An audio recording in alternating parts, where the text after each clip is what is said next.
Very good evening Ganendra ji, Mandakini, Shantanu.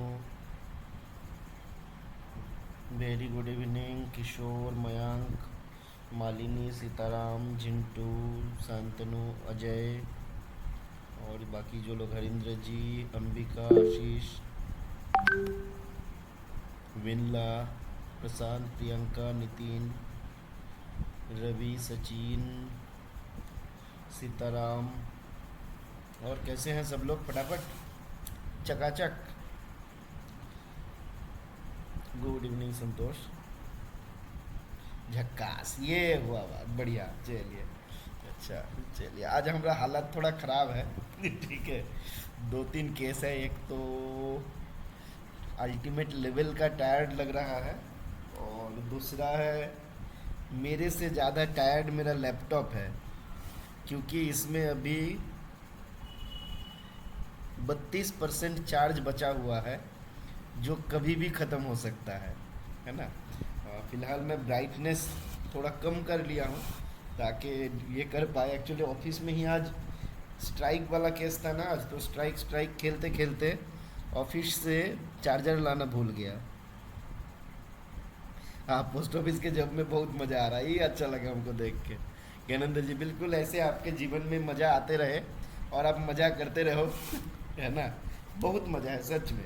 मैंने post office का job, मतलब एक्चुअली जो रोलर कोस्टर वाला लाइफ है ना, मतलब जैसे रिवर रैफ्टिंग वाला, तो हमारा ज़िंदगी वो रिवर रैफ्टिंग वाला ज़िंदगी है हमारा। मतलब कोई आपका ऐसा ये नहीं है कि भाई कुछ अच्छा नहीं हो रहा है, जीवन में कुछ ना कुछ होते रहता है। ये बहुत अच्छा चीज़ है, आपको बोरियत महसूस नहीं होगा। कभी आपको वार्निंग मिलेगा, कभी आपको चार्जशीट मिलेगा, है ना, मतलब कुछ ना कुछ लगे रहेगा। अच्छा चीज़ है। बट जो भी हो जाए, डरना नहीं है। जो भी हो जाए, हमको उसका सामना करना है। और अगर रूल आपको बांध सकता है, रूल आपको अगर पकड़ सकता है डिफरेंट जगह से, तो उस रूल में जो लूपहोल रहता है, वहाँ से आपको बचने का भी रास्ता रहता है। और नॉर्मली 90% केसेस ऐसा होता है जहाँ पे कुछ ना कुछ लैकुना, कुछ ना कुछ आपके पास, हमारे पास रह जाता है। तो हमको उसके ऊपर भी भरोसा रखना है। काम हमेशा ऑनेस्टी के साथ करना है। बट अगर गड़बड़ हो गया, कहीं पे फंस गए अगर, तो डरना नहीं है। आप याद कर लीजिएगा, उसको एक हम लोग लर्निंग अपॉर्चुनिटी के रूप में लेते हैं, कि अगर हमको कोई चार्जशीट हुआ, वार्निंग इशू हुआ, या फिर एक्सप्लेनेशन कॉल किया गया, शोकॉज नोटिस दिया गया, ये आपको स्ट्रांग बनाने के लिए दिया जाता है ना। बिल्कुल, दिन कैसे ख़त्म हो जाता है, रात कैसे ख़त्म हो जाता है, कुछ नहीं पता चलता है। अभी चार्ज कैसे ख़त्म हो जाता है वो हमको पता है। इस कारण से हम अभी एक काम करते हैं, स्क्रीन मेरा ऑन करते हैं, और हम लोग जो डिस्कशन कर रहे थे GDS conduct and engagement rule 2020, उसका डिस्कशन हम लोग स्टार्ट करते हैं। अच्छा, एक बात हमको कोई एक जन कंफर्म करिए। बिल्कुल मयंक जी, बिना गलती का भी होता है, और बिना गलती का ही ज़्यादा होता है। ठीक है, चलिए, तो हम लोग स्टार्ट करें। स्क्रीन मेरा आप लोग देख पा रहे हो, या ब्राइटनेस का कोई, ब्राइटनेस के लिए कोई दिक्कत आप लोगों को नहीं हो रहा है ना? या वहाँ पे भी ब्राइटनेस रिफ्लेक्ट हो रहा है थोड़ा कम ब्राइटनेस वाला?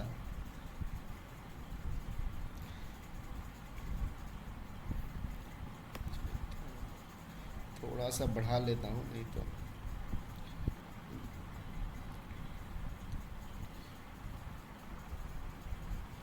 चलिए, देखते हैं। हाँ, तो हम लोग लास्ट क्लास में कहाँ तक डिस्कस किए थे, एक बार कंफर्म कर दीजिए। रूल नंबर 9 तक शायद हम लोग देखे थे ना। रूल नंबर 9 पेनल्टी तक हम लोग देखे थे, और अभी हम लोग रूल नंबर 10 जो है उसको डिस्कस करेंगे। ये बहुत इम्पोर्टेंट रूल है। रूल 10 जो है ये बहुत ज़्यादा इम्पोर्टेंट रूल है। एग्ज़ाम पॉइंट ऑफ व्यू से आपको बहुत ज़्यादा सवाल आने का चांसेस कम है, बट प्रैक्टिकली ये बहुत ज़्यादा नेसेसरी है, और आपको जब काम करिएगा आगे, तो उसमें भी ज़रूरत पड़ेगा। यहाँ पे सवाल भी आ सकता है, बट कंपैरेटिवली कम, उतना ज़्यादा भी नहीं, है ना। अब क्या क्या पूछा जा रहा है, क्या क्या बताया जा रहा है, यहाँ पे देखिए। तो पहले हम यहाँ पे देख रहे हैं कि रूल नंबर 10 का ए, यहाँ पे रूल नंबर 10 में टोटल कितना सब रूल है, कोई हमको बताइएगा। रूल नंबर 10 में टोटल कितना सब रूल है? इसी तरीके से A B C D E F G H करते करते कहाँ तक है, ए से लेके अगर हम लोग देखेंगे ए से लेके जी तक हमको देखने को मिलेगा, है ना। मतलब टोटल 7 सब रूल हमारा रूल 10 के अंदर दिया हुआ है, ए से लेके जी तक, है ना। तो एक एक करके हम लोग देखते हैं रूल 10 के ए में क्या बताया गया। बिल्कुल ए से जी, बिल्कुल ऑडिटर जनरल आप याद रख सकते हैं, ए से जी, है ना।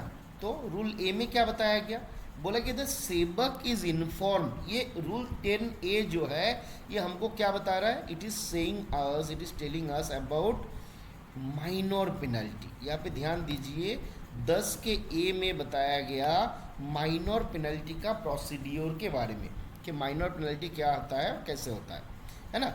तो बोला कि माइनर पेनल्टी जब हम देंगे, चाहे पेनल्टी आपका माइनर हो चाहे पेनल्टी आपका मेजर हो, दोनों जगह पे issuance of chargesheet is mandatory. यहाँ पे आपको चार्जशीट इशू करना पड़ेगा, और चार्जशीट इशू करने के लिए प्रिस्क्राइब्ड फॉर्मेट दिया हुआ है आपको। ऐसे नहीं कि भाई चैट जीपीटी से पूछ लिए कि भाई चार्जशीट कैसे इशू करेंगे, वो वाला हमको प्रोफॉर्मा दे दो और उन्होंने अपने मन से बना के कुछ दे दिया, वो आपको नहीं चलेगा। आपको प्रिस्क्राइब प्रोफॉर्मा बनाया गया है, उसी प्रोफॉर्मा में आपको चार्जशीट जो है वो बनाना रहेगा। तो जब भी हम किसी ग्रामीण डाक सेवक को चार्जशीट करेंगे, हम चाहेंगे उसको पेनल्टी देना, उसके पहले हम उनको प्रिस्क्राइब्ड प्रोफॉर्मा में चार्जशीट करेंगे। अर्थात चार्जशीट के माध्यम से हम क्या करते हैं, बेसिकली हम उनको इन्फॉर्म करते हैं लिखित में, इन्फॉर्म करते हैं लिखित में। I am informing him in writing about the proposal to take action against him और हर। भाई मैं तुमको पनिशमेंट देने वाला हूँ, है ना। जैसे पुराने ज़माने का मूवी आप लोग देखिएगा ना, जैसे हीरो विलेन को मारने जाता था, मारने से पहले याहू ऐसा करके एक आवाज़ करके फिर जाके घुसा मुक्का मारता था, और मारने के लिए जब ऐसा आवाज़ करता था तब विलेन थोड़ा देख लेता था, है ना। तो मतलब मारने से पहले जो आवाज़ करना होता है ये होता है चार्जशीट इशू करना। तो यहाँ पे मारने से पहले हम लोग उनको बताएंगे, इन्फॉर्म करेंगे, वो भी ऐसे वर्बली नहीं, कान कान पे नहीं, उनको लिखित में हम बताएंगे। और लिखित में कैसे बताएंगे, उसका प्रिस्क्राइब प्रोफॉर्मा, प्रिस्क्राइब फॉर्मेट दिया हुआ है, और उसके लिए उस जीडीएस भाई बहन को हमको अपॉर्चुनिटी देना रहेगा लिखित में कि आप इतने दिन के भीतर अपना रिप्रेजेंटेशन सबमिट करिए, जिसको हम लोग written statement of brief, written statement of defence भी हम लोग बोलते हैं, है ना। रिटन स्टेटमेंट ऑफ डिफेंस भी हम लोग बोलते हैं। और कितने दिन में सबमिट करना रहता है, तो आप अगर रूल 14 का केसेस देखिएगा, वहां पे कितना दिन का लिया जाता है टाइम, बताइए फटाफट से। रूल 14 के केस में 15 दिन का दिया जाता है, बट जीडीएस वाला चार्जशीट के केस में अभी भी इसको 15 दिन नहीं किया गया, अभी भी इसमें 10 दिन रखा हुआ है। तो हम याद रखेंगे जीडीएस के केस में अभी 10 दिन ही दिया हुआ है, ठीक है। तो हम चार्जशीट लिखित में इशू करेंगे, प्रिस्क्राइब प्रोफॉर्मा में करेंगे, और 10 दिन का समय देंगे उनको अपना डिफरेंस देने के लिए, अपना रिप्रेजेंटेशन देने के लिए। Such representation, such representation if any, अगर उस जीडीएस के द्वारा कोई रिप्रेजेंटेशन दिया जाता है, it shall be taken into consideration by the engaging authority or disciplinary authority and dispose of the charge sheet। तो जब हम चार्जशीट का डिस्पोजल करेंगे उस समय पे हमको ये जो एप्लीकेशन रिक्वेस्ट दिया गया था, रिप्रेजेंटेशन दिया गया था, उस रिप्रेजेंटेशन में उनके द्वारा जो पक्ष रखा गया उसको भी हम काउंट करेंगे, कंसीडर करेंगे, है ना। तो उसके बाद ही हमारा पनिशमेंट वगैरह इशू किया जाएगा। तो 10A में हमने माइनर पेनल्टी के बारे में देखा। अब आते हैं हम लोग 10B। 10B क्या बताता है, तो बोला कि circumstances under which disciplinary authority decides detailed inquiry under 10B for taking minor penalty. अब देखिए माइनर पेनल्टी के लिए भी आपका डिटेल्ड में इंक्वायरी करने का प्रोविजन है। आप लोग देखे होंगे, जब हम लोग देखे थे हमारा रूल 14, रूल 16 का चार्जशीट वगैरह हम लोग देखे थे, है ना, सीसे रूल देखे थे, तो वहाँ पे भी हम लोग देखे थे आपका माइनर पेनल्टी अगर हम किसी को देना चाहते हैं, उस जगह पे भी कुछ केसेस है जहाँ पे हमको मेजर पेनल्टी का प्रोविजन चलाना होता है। तो वही वाला बात जो है 10E में बताया जा रहा है। देखिए, normally there is no need to conduct an inquiry for imposing minor penalty to GDS. Normal circumstances पे जीडीएस को माइनर पेनल्टी देने के लिए कोई इंक्वायरी करने का आवश्यकता नहीं है। But however, where a minor penalty is imposed under Rule 10, it is up to the discretion of the disciplinary authority to decide whether the inquiry should be held or not, है ना. Normally यहाँ पे impose करने के लिए कोई inquiry का आवश्यकता नहीं है, बट कभी कभी ऐसा हो सकता है कि जो चार्ज्ड ऑफिशियल है उनके द्वारा डिटेल्ड इंक्वायरी के लिए रिक्वेस्ट दिया जाता है ना, कि सर नहीं ऐसे हमको पनिशमेंट ना दीजिए, डिटेल्ड इंक्वायरी किया जाए. तो अगर उन्होंने उनके द्वारा डिटेल्ड इंक्वायरी का रिक्वेस्ट दिया जाता है और ये रिक्वेस्ट डिसिप्लिनरी अथॉरिटी या इंगेजिंग अथॉरिटी के पास पहुंचता है, तो ये उस डिसिप्लिनरी अथॉरिटी या इंगेजिंग अथॉरिटी का डिस्क्रिशन होगा, ये उनका डिस्क्रिशन होगा to decide whether an inquiry is to be conducted और नॉट. क्लियर है. हमारे पास आवेदन आया कि सर डिटेल्स में इंक्वायरी किया जाए, बट करना है कि नहीं करना है ये किसका डिस्क्रिशन है, ये जो डिसिप्लिनरी अथॉरिटी है उनका डिस्क्रिशन है. याद रहेगा, जो डिसिप्लिनरी अथॉरिटी या एंगेजिंग अथॉरिटी है उनका डिस्क्रिशन है. ठीक है, आगे बढ़ते हैं. आगे क्या बोला गया, बोला कि if the disciplinary authority decides for detailed inquiry under rule 10B, है ना. रूल 10B में जैसे हम लोग देखे थे, रूल 10B में क्या बताया गया था, कहा गया भैया,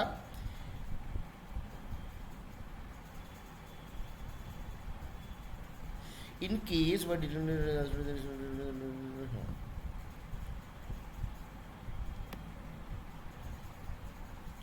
चलिए यहाँ पे तो अलग से कुछ है नहीं, 1 मिनट वेट करिए. चलिए, तो यहाँ पे क्या बोला जा रहा है, if the disciplinary authority decides for detailed inquiry under rule 10B. Rule 10B में किसके बारे में बताया गया था, फटाफट से बताइए पब्लिक चैट में. रूल 10B में किसके बारे में बताया गया था, मेजर पेनल्टी का प्रोसीड्यूर बताया गया था. तो डिटेल्ड इंक्वायरी का जो प्रोसीड्यूर है वो मेजर पेनल्टी का प्रोसीड्यूर है. तो अगर हमको डिटेल्ड में इंक्वायरी करना है तो मेजर पेनल्टी का जो प्रोफॉर्मा है उस प्रोफॉर्मा में उस तरीके से हमको क्या करना रहेगा, एक फ्रेश चार्जशीट इशू करना रहेगा, है ना. A fresh charge sheet shall be, fresh charge sheet prescribed for it may be issued and the appointment of IOPO is to be made, है ना. तो अगर डिसिप्लिनरी अथॉरिटी ने डिसीजन ले लिया कि नहीं हमको डिटेल में इंक्वायरी करना है, तो जैसे रूल 10B के अंडर में हम लोग फ्रेश चार्जशीट मतलब चार्जशीट इशू करते हैं डिटेल्ड इंक्वायरी के लिए, तो वैसे ही चार्जशीट यहाँ पे इशू किया जाएगा और यहाँ पे IO और PO का अपॉइंटमेंट किया जाएगा. If the CO requested for inspection of certain documents and cross examination of witness, request should not be denied. अगर CO के द्वारा कोई certain document को हमारा इंस्पेक्शन करने के लिए अनुरोध किया जाता है या फिर आपका जो विटनेस है उनका जो बयान है उनको क्रॉस एग्जामिन करने के लिए रिक्वेस्ट दिया जाता है, तो बोला गया that should not be denied, इसको हमको डिनाई नहीं करना है. If DO or EO comes to the conclusion that no inquiry is required, order should be in writing indicating the reason. अगर जो हमारा डिसिप्लिनरी अथॉरिटी है या फिर एंगेजिंग अथॉरिटी है उनको ये लगता है कि नहीं यहाँ पे इंक्वायरी करने का कोई आवश्यकता नहीं है, तो ठीक है आप ऑर्डर पास कर सकते हो, but the order should be indicating the reason कि किस कारण से ऑर्डर दिया गया. और आसान भाषा में हम अगर बोले, इसको बोला जाता है और एक नाम इसका दिया जाता है, क्या नाम है बताइए, जहाँ पे order is indicating the reason कि किस कारण से ऑर्डर दिया गया, इस प्रकार के ऑर्डर को हम क्या बोलते हैं, फटाफट से बताइए. रीजन्ड ऑर्डर, तो ठीक है. और एक टर्म है इसका एक नाम है, इसको बोला जाता है स्पीकिंग ऑर्डर. इसको बोला जाता है स्पीकिंग ऑर्डर. याद रहेगा, स्पीकिंग ऑर्डर और रीजन्ड ऑर्डर बेसिकली सेम थिंग है ना, बट आपका कानूनी भाषा में इसको बोला जाता है स्पीकिंग ऑर्डर. याद रहेगा अभिजीत जी. और बाकी किसी ने जवाब नहीं दिया. कितने लोग पहली बार स्पीकिंग ऑर्डर के बारे में सुने हैं, कितने लोग पहली बार आप सुने हैं, बाकी और बाकी लोग कोई जवाब नहीं दे रहा, हाँ ना कुछ नहीं. अच्छा, प्रशांत जी भी, शत्रुघ्न जी भी। तो याद कर लीजिए भाई, स्पीकिंग ऑर्डर्स का मतलब होता है द ऑर्डर विच स्पीक्स। क्या बोलते हैं हम लोग इसको? इसको हम लोग बोलते हैं द ऑर्डर दैट स्पीक्स।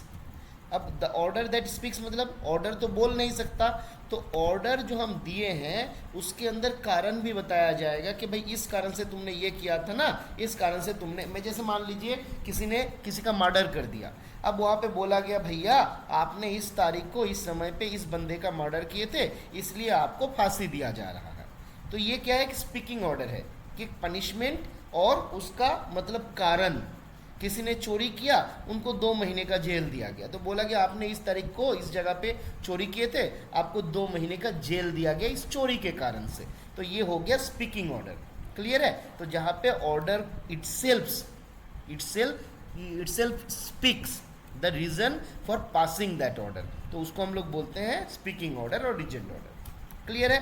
तो हमने यहाँ पे देखा 10 का ए देखा माइनर पेनल्टी, 10 का ई देखा माइनर पेनल्टी, जहाँ पे डिटेल प्रोसीडिंग होगा। 2 चीज़ देखिए, ध्यान दीजिए, 10 के ए में मैंने माइनर पेनल्टी देखा और 10 के ई में भी माइनर पेनल्टी था, बट 10 के ए और ई के भीतर अंतर क्या है? ए में हमको डिटेल्ड इंक्वायरी नहीं करना है और ई में हमको डिटेल्ड इंक्वायरी करना है। और डिटेल्ड इंक्वायरी अगर हम करेंगे तो आईओपीओ का अपॉइंटमेंट करेंगे, चार्जशीट इशू करेंगे फ्रेश वाला। ठीक है? बट यहाँ पे थोड़ा सा ध्यान दीजिएगा, यहाँ पे जैसे हमारा चार्जशीट फ्रेश इशू करने के लिए बोला गया अंडर रूल 10B, बट आप अगर सीसीए रूल के केस में आते हैं तो वहाँ पे सेपरेट प्रोफॉर्मा भी दिया हुआ है। मैं एक बार कंफर्म कर लूँगा कि जीडीएस के केस में सेपरेट प्रोफॉर्मा दिया गया है कि नहीं, है ना। आप मतलब मेरा बोलने का मकसद ये है कि मान लीजिए ऐसा केस है कि किसी बंदा को मैंने माइनर पेनल्टी के लिए चार्जशीट किया रूल 16 का, उन्होंने बोला कि इंक्वायरी किया जाए और हमने क्या किया, उसको हटा के मेजर पेनल्टी का चार्जशीट कर दिया। तो भैया आपको तो एक्चुअल में माइनर पेनल्टी ही देना था, तो आपने मेजर पेनल्टी वाला चार्जशीट क्यों किए? तो सीसीए के केस में अलग सा फॉर्मेट बनाया हुआ है जहाँ पे माइनर पेनल्टी का चार्जशीट इशू किया जाएगा, बट वहाँ पे डिटेल्ड में, और वहाँ पे अलग से आपका एनेक्सर जो हमारा रहता है, लिस्टेड डॉक्यूमेंट, लिस्टेड विटनेस, है ना, वो सारा भी उसके साथ रहेगा। बट जीडीएस के केस में है कि नहीं, मैं एक बार देख के अगले क्लास में आप लोगों को कंफर्म कर दूंगा। अब आज का दिक्कत हो रहा है, बाकी लोग एक बार कंफर्म करिए। ज्ञानेंद्र जी बोला सही है, अभिजीत बोला सही है, देवाशीष जी एक बार आप चेक कर लीजिए। अच्छा, अभी क्लियर है, चलिए। अरे मामा একটু পরে করবো, পড়াচ্ছি, ব্যস্ত আছো? ঠিক আছে ঠিক আছে ঠিক আছে, রাতে করছি। হ্যাঁ, चलिए, तो आगे बढ़ते हैं हम लोग। आगे आते हैं हम लोग रूल बी से डी, है ना। आप याद कर लीजिए, यहाँ पे जो बीडी वाला होता है, बिजनेस डेवलपमेंट करता है, उन लोगों को मेजर पेनल्टी मिलता है। अच्छा, मेजर पेनल्टी के चक्कर में कभी भी हमारा लैपटॉप ऑफ हो सकता है, तो अगर ऑफ हो जाएगा तो हमको माइनर पेनल्टी दीजिएगा, मेजर पेनल्टी नहीं दीजिएगा, ठीक है। क्योंकि गलती तो हमसे हो गया कि हम चार्जर लाया नहीं, ठीक है। चलिए आगे बढ़ते हैं। तो जहाँ पे भी आज हमारा ख़त्म हो जाएगा, हम लोग कल क्लास रखेंगे और कल के क्लास में बाकी हम लोग डिस्कस करेंगे, ठीक है। और दूसरी बात है कि आज मेरा दिन बहुत अच्छा था, क्योंकि मैं आज ऑफिस में मेरा फ़ोन छोड़ के आया हूँ, एक मेरा लैपटॉप का चार्जर छोड़ के आया हूँ। मतलब बात समझ रहे हैं ना, कि मोबाइल भी एक छोड़ के आया और लैपटॉप भी छोड़ के आया, मतलब फुल फॉर्म में हूँ आज मैं। चलिए आगे बढ़ते हैं हम लोग। आज अच्छा हुआ कि हम बीबी को लेके घूमने नहीं गए। अगर ऐसा होता कि रास्ते में बीबी को लेके घूमने निकले और बीबी को छोड़ के आ जाते, तब तो जूता चप्पल जो जो पड़ना था सारा हमारे ऊपर पड़ता आज। बट आज तबीयत एक्चुअली ऐसा था तो हम कुछ भी भूल सकते थे, हमको लग रहा था। चलिए आगे बढ़ते हैं हम लोग। रूल बी और डी, बी से डी, जहाँ पे हमारा बताया गया बीडी वाला को मेजर पेनल्टी के बारे में क्या क्या बोला गया, एक बार देख लेते हैं, ठीक है।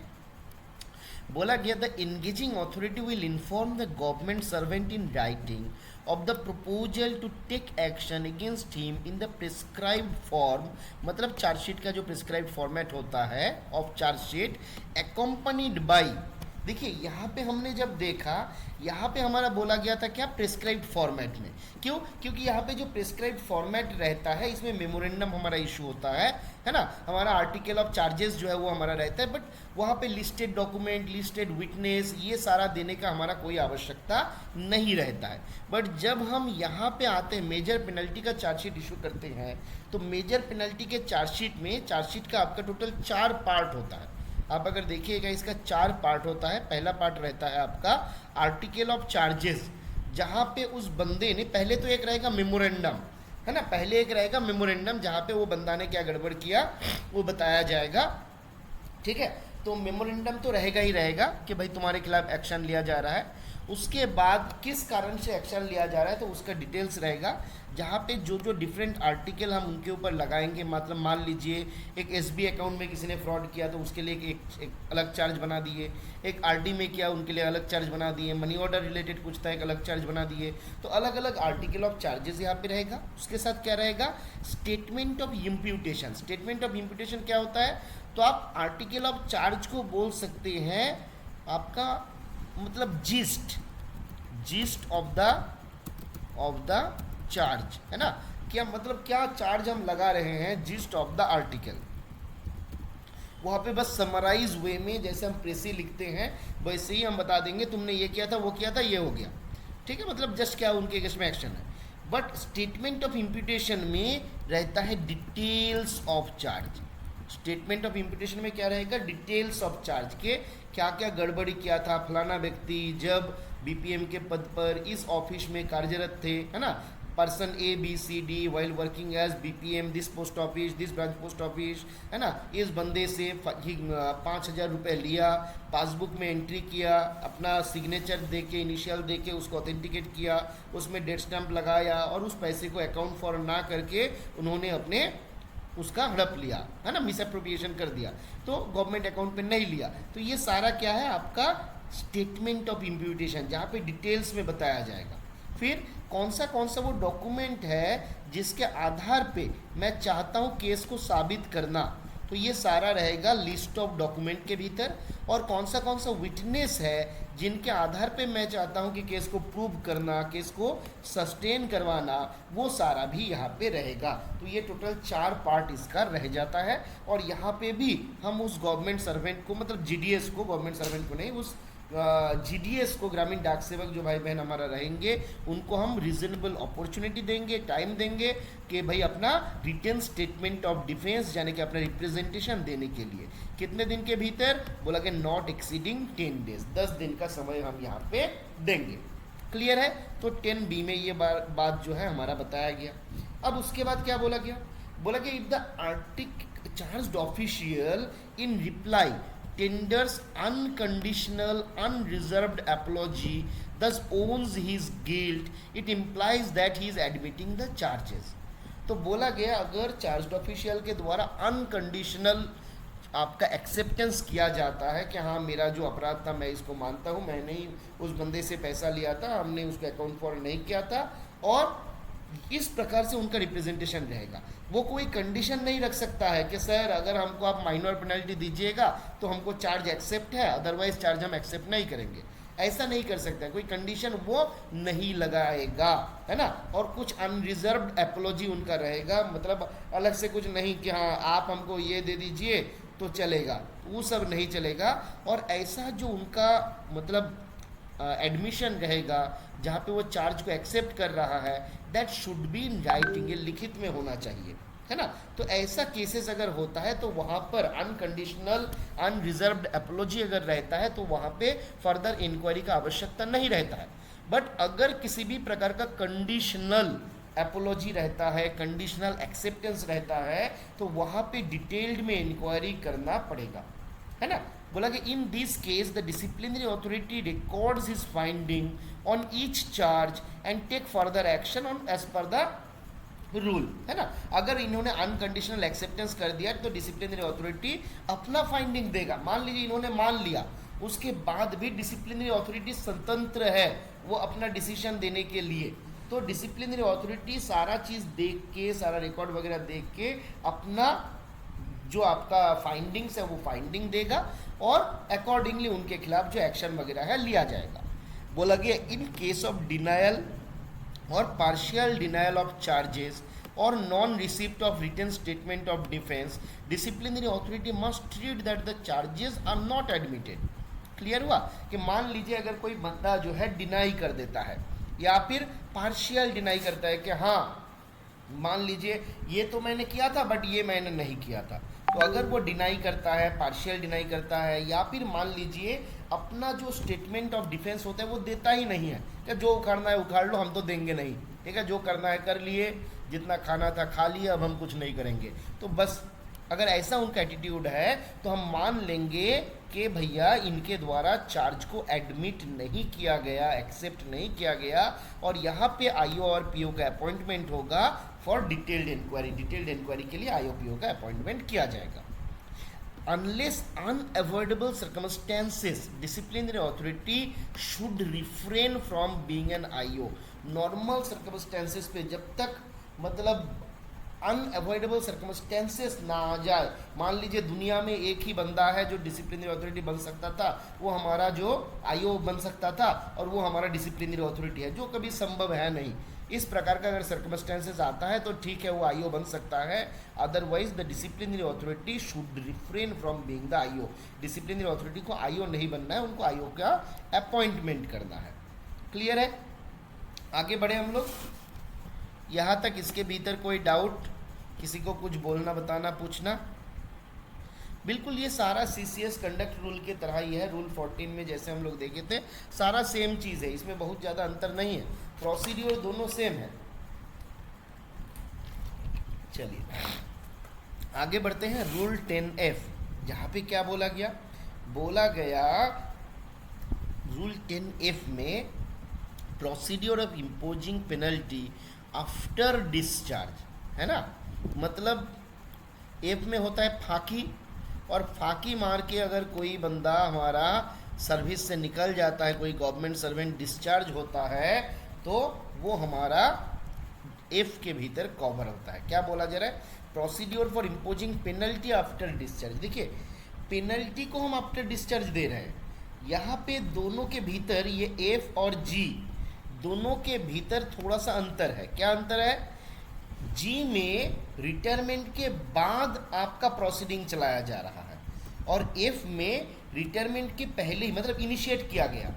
जी में याद रखना है आफ्टर रिटायरमेंट प्रोसीड्यूर इनिशिएट किया गया, और एफ में आपका बिफोर रिटायरमेंट प्रोसीड्यूर को इनिशिएट किया गया बट खत्म नहीं हुआ। याद रहेगा ना? 10F और 10G में अंतर क्या है? 10F before discharge procedure started but not concluded. Clear है? बिफोर डिस्चार्ज हमारा प्रोसीड्यूर तो शुरू हो गया था बट कंक्लूड नहीं हुआ था। और 10G क्या बताता है? तो 10G बताता है आफ्टर डिस्चार्ज प्रोसीड्यूर स्टार्टेड। फंडा क्लियर रहेगा, है ना? एफ में बिफोर और जी में आफ्टर, ठीक है, क्योंकि जी बाद में होता है इसलिए जी में आफ्टर है ना? चलिए, तो अब क्या बोला गया? अब बोला जा रहा है the disciplinary procedure under rule 10 if instituted while the sevak was in engagement shall after the discharge of the Shebak on attaining the age of 65 years be deemed to be the proceeding under that rule and shall be continued and concluded by the authority by which the proceeding or commenced। जिसने procedure खत्म शुरू किया था उनके द्वारा ही खत्म किया जाएगा। जो एंगेजिंग अथॉरिटी या डिसिप्लिनरी अथॉरिटी के द्वारा before the discharge from service procedure को स्टार्ट किया गया, खत्म भी वही करेगा, है ना? In the same manner as if the sevak had continued engagement. अगर वो जीडीएस जो है वो एंगेजमेंट में रहता, वो सर्विस में रहता, उस दौरान भी अगर इंक्वायरी होता तो जैसे इंक्वायरी चलता यहाँ पे भी सेम प्रोसीड्योर फॉलो किया जाएगा. But in such case the function of the disciplinary authority shall be only to reach to a finding of the charge. यहाँ पे उनको क्या करना है, खाली केस को ख़त्म करना है, उसका कंक्लूशन निकालना है और निकाल के उसको फॉरवर्ड कर देना है. किसके पास फॉरवर्ड कर देना है? To the president. बोला कि after the disciplinary authority, after that the disciplinary authority shall submit a report recording its finding to the president. Disciplinary authority क्या करेगा, अपना जो फाइंडिंग्स है वो लगाएगा कि हाँ हाँ इसने ये गड़बड़ किया था, और उसके बाद उसका कॉपी सारा रिकॉर्ड दे के भेज देगा किसके पास? प्रेसिडेंट के पास. Final decision on such report shall be taken in the same manner as in case of review petition of SEBC addressed to President, and no appeal shall lie against that decision. अब यहाँ पे क्या होगा, final decision कौन देगा? तो बोला कि फाइनल डिसीजन जो है वो दिया जाएगा प्रेसिडेंट के द्वारा. कैसे दिया जाएगा?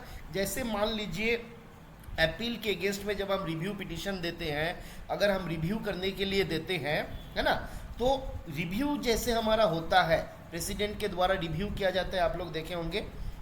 तो अच्छा, रिव्यू के बारे में सीसीए रूल के कौन सा रूल पे बताया गया, फटाफट से एक बार बताइए. तो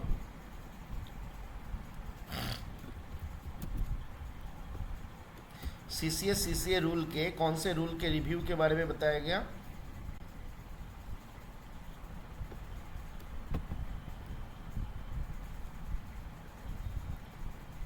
कौन सा रूल पे बताया गया?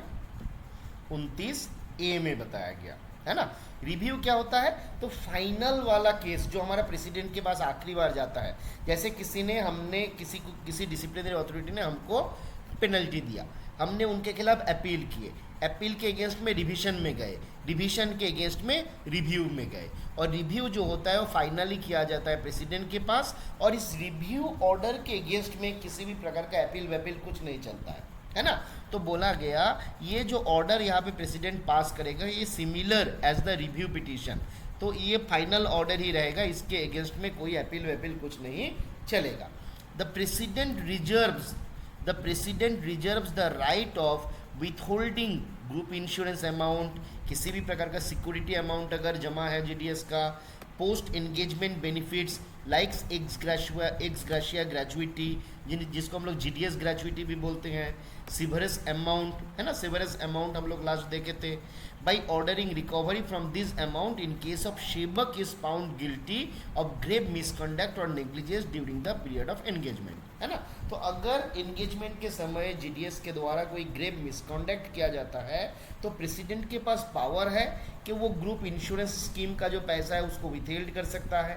कोई एफजी बॉन्ड वगैरह सिक्योरिटी वगैरह अगर उनका जमा है तो उसको फ्रीज कर सकता है, उसको भी ये विथहेल्ड कर सकता है. पोस्ट इंगेजमेंट जो डिफरेंट बेनिफिट मिलता है, जैसे ग्रेचुइटी मिलता है, सिवरेंस अमाउंट मिलता है ना, तो ये सारा चीज़ को क्या कर सकता है, प्रेसिडेंट के ऑर्डर में इसको रोक लगाया जा सकता है. ठीक है, आगे बढ़े हम लोग. 10F क्लियर है. आगे आते हैं हम लोग 10G में. क्या बोला गया? बोला कि similar action to be followed as mentioned in rule 10F. जैसे हमने एफ में देखा, सारा चीज़ आपका जी में भी बताया गया है ना. बस कंडीशन क्या है? बोला कि before instituting the proceeding necessary sanction from president is mandatory. एक बार कोई बंदा गवर्नमेंट जॉब से निकल जाता है, जीडीएस के जो एंगेजमेंट रहता है वहाँ से निकल जाता है, उसके बाद बिना प्रेसिडेंट के परमिशन का, सैंक्शन का आप उनका कुछ नहीं कर सकते, है ना.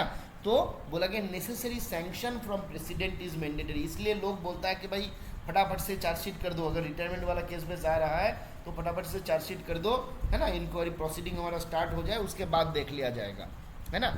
बट अगर हम नहीं कर पाते हैं समय में तो इंस्टीट्यूट अगर हम बाद में करते हैं तो उसके लिए हमको प्रेसिडेंट का सैंक्शन लेना पड़ेगा. बोला कि the event shall not take place for more than 4 years before such institution. अब जिस दिन हमने चार्जशीट इशू किया या फिर बंदा को मान लीजिए, जैसे हम लोग कोई अगर सर्विस में रहता है तो हम बोलते हैं उनको जिस दिन हम सस्पेंड कर दिए माने कि पुट ऑफ ड्यूटी कर दिए, तो ये suspension, put off duty, chargesheet issue करना, ये सबको बोला जाता है इंस्टीट्यूशन, है ना, कि भाई procedure has started the as per this purpose, for this purpose the disciplinary proceeding shall be deemed to be instituted on the date on which the statement of charge is issued to the discharge GDS, है ना, जो discharge GDS था उनको जिस दिन हमने chargesheet issue किया मान लिया जाएगा उसी दिन प्रोसीड्यूर को स्टार्ट कर दिया गया। अब अगर रिटायरमेंट के पहले हम ये करते तो ठीक है, 10F के भीतर चलेगा प्रोसीड्यूर, है ना, बट अगर हम रिटायरमेंट के बाद करते हैं तो वहाँ पे हमको क्या रहना होगा, हमको नेसेसरी सैंक्शन जो है वो लेना रहेगा, उसके बाद जाके हम आगे बढ़ सकते हैं। ठीक है, if the GDS has been placed, ये वाला देने का कोई मकसद यहाँ पे है नहीं, क्योंकि भाई पुट ऑफ ड्यूटी अगर पहले ही कर दिए थे तो ये डिसिप्लिनरी प्रोसीडिंग बाद वाला कंसेप्ट आएगा ही नहीं, वो 10F के भीतर ही जाएगा, तो उसका ज़रूरत हमारे यहाँ पे नहीं है। अब आता है जुडिशियल प्रोसीडिंग।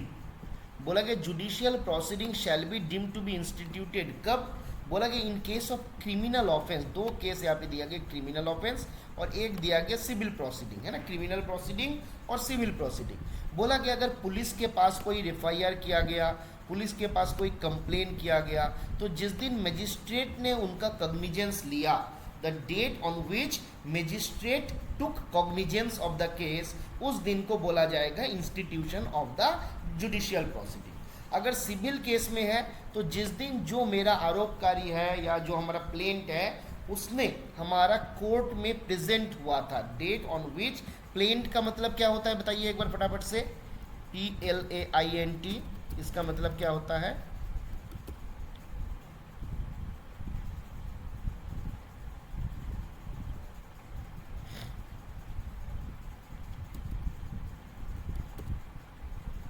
है ना, प्लेंट का मतलब होता है अभियोगकारी, आरोपकारी, है ना। आफ्टर 4 ईयर्स कोई पनिशमेंट अप्लाई नहीं होगा, नहीं, 4 साल अगर ख़त्म हो गया रिटायरमेंट के बाद या फिर मान लीजिए एंगेजमेंट से डिस्चार्ज हो जाने बाद, उसके बाद आप उनका कुछ नहीं कर सकते, है ना, उसके बाद 11 मुल्कों का पुलिस जो है उनका तलाश करते रहेगा बट कुछ नहीं उखाड़ सकता, वो डॉन बन जाएगा 4 साल के बाद। Applicable to both GDS and in case of departmental staff, 4 साल आफ्टर डिस्चार्ज, 4 साल आफ्टर रिटायरमेंट, खत्म हो गया तो उसके बाद आप उसका कुछ नहीं कर सकते। ठीक है, तो सिविल प्रोसीडिंग जिस दिन कोर्ट में हमारा जो अभियोगकारी है उनके खिलाफ जाएगा, जाके हाजिर होगा, है ना, उस दिन से हमारा मान लिया जाएगा भाई प्रोसीड्यूर जो है स्टार्ट हो गया। मान लीजिए किसी के खिलाफ हमको जाना है, हम जिस दिन उनके खिलाफ कोर्ट चले गए उस दिन से मान लेंगे प्रोसीड्यूर स्टार्ट हो गया। और क्रिमिनल ऑफेंस के केस में मजिस्ट्रेट जिस दिन कॉग्निजेंस लेगा उस दिन से मान लिया जाएगा प्रोसीड्यूर स्टार्ट हो गया। बोला कि disciplinary procedure after discharge of GDS shall be conducted by such authority and in such place as the president में डायरेक्ट, तो कौन करेगा ये भी प्रेसिडेंट बताएगा और कहाँ करेगा ये भी प्रेसिडेंट के द्वारा ही डायरेक्शन दिया जाएगा। और कैसे होगा, तो बोला कि in accordance with the procedure applicable in departmental proceeding, जैसे हमारा डिपार्टमेंटल प्रोसीडिंग होता है वैसे ही ये प्रोसीड्यूर भी चलेगा, है ना। डिपार्टमेंटल प्रोसीडिंग जिसमें डिसमिसल का पनिशमेंट दिया जा सकता है, तो डिसमिसल का पनिशमेंट नॉर्मली जो आपका बड़ा वाला डिसिप्लिनरी अथॉरिटी है, मतलब जैसे BPM के केस में सुपरिटेंडेंट हो गया, है ना, वो आपका डिसमिसल का पनिशमेंट दे सकता है, हमारा IP जो है नहीं दे सकता है। तो डिसमिसल का पनिशमेंट जो दे सकता है ऐसा अथॉरिटी के द्वारा ही ये डिसिप्लिनरी प्रोसीड्यूर जो है चलाया जाएगा। The president reserves the right of withholding, already हमने देख लिया ये सारा चीज़, ये हमारा खत्म हो गया, है ना, कि विथहोल्डिंग ऑफ सिक्योरिटी, विथहोल्डिंग ऑफ एंगेजमेंट का जो डिफरेंट बेनिफिट है ये सारा जो है विथहोल्ड कर लिया जाएगा। आगे आते हैं, बोला कि standard form for issue of chargesheet to GDS after discharge from engagement under minor और major penalties prescribed so that it should be followed strictly. तो अगर GDS डिस्चार्ज होता है सर्विस से, उसके बाद उनको हम माइनर पेनल्टी का चार्जशीट करें या मेजर पेनल्टी का चार्जशीट करें, हम रूल 10G के तहत करते हैं। और यहाँ पे जो चार्जशीट हम करेंगे उसके लिए भी प्रोफॉर्मा जो है वो प्रिस्क्राइब्ड कर दिया गया। आप GDS कंडक्ट एंगेजमेंट का किताब खरीदिएगा तो उसमें आपको प्रोफॉर्मा मिल जाएगा, है ना। तो उस जगह पे आपका ये प्रोफॉर्मा दिया हुआ है और इस प्रोफॉर्मा को हम लोगों को स्ट्रिक्टली फॉलो करना है। तो यहाँ तक हमारा रूल 10 का ए से जी खत्म होता है। हम लोग आगे बढ़ेंगे या यहाँ तक रुकेंगे, बताइए। कहाँ तक कितना चार्ज है? 8% चार्ज है, और एक दो स्लाइड हम लोग आगे बढ़ सकते हैं। 11 को ख़त्म कर लेते हैं, 12 थोड़ा सा बड़ा है पुट ऑफ ड्यूटी वाला, हम लोग 11 तक आज ख़त्म कर लेते हैं, ठीक है। जीटीएस कंडक्ट एंगेजमेंट का स्वामी का किताब आप लोग ले सकते हैं, स्वामी की जो हमारा किताब है उसमें भी आपको मिल जाएगा सारा चीज़, ठीक है ज्ञानेंद्र जी।